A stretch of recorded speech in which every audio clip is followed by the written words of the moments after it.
Барыңыздарга салам, урматтуу катталуучулар, урматтуу менин Instagram баракчаман жабык каналдардан атайын ушул эфирге катышып, ушул доктор Турабековдун көзөмөлү тууралуу маалымат алалычы. Бул көзөмөл деген эмне, кандай мүмкүнчүлүктөрдү бүгүн ыйгарат экен деп атайын ушул сиздерге ачкан мүмкүнчүлүктү колдонуу максатта ушул каналга кошулуп отурганыңыздарга барыңыздарга терең ыраазычылык билдирем.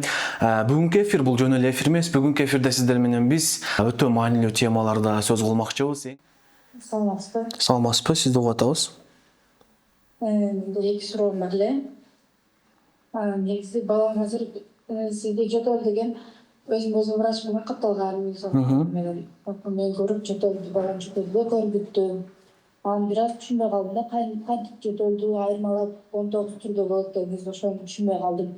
Азыр Симптомдорун айтып кетпедим беле, кайсы түрүнүкү кандай симптом болорун?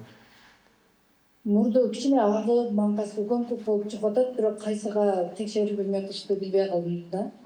Мен бул жерде температурасы болуп атабы? Жок, температура жок. Күн жөтөлдү, калып кетти да, бирок мурдагы көмкөк болуп агып. Бул обычный ОРВИнин симптомдоруна кирет да.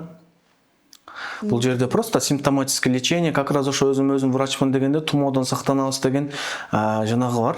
Видео сабагым бар, ошону көрсөңүз, кантип балдардын тумоосунда симптоматическое лечение кылыш керек, эмне кылыш керек, мурдун кантип тазалаш керек, баардыгы кенен айтылган да. Анан экинчи мен айтып кетсем, биз кыргыздарда кичинекей жаш балада аш, манты баарын жедире беребиз го, ушунда алманы, например, мөмө жемиштерди кантип бериш керек, табакты кантип бериш керек, ошол жөнүндө сурайын деген да. Алманы? Например, мен балам алма жакшы көрөт да, тамактан мурда берейинби, пайдалуубу, зыянбы? Негизи эң жакшысы ушундай фрукты, баардык нерселерди тамактан кийин берген жакшы да. Как десерт катары балдаргачы.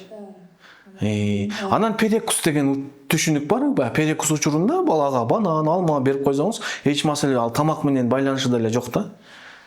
Анан көпчүлүк учурда сунуштамаларда баягы желудочный сок ачка турган кезинде ушундай фруктуларды берген сунуштала бербейт, айрыкча жаш балдарга. Лучше тамактан кийин берсеңиз жакшы болот. Анан алдын ала фруктуларды берип койгондо бала как будто тойгондой болуп, тамакка болгон табити начарлап кетиши мүмкүн да.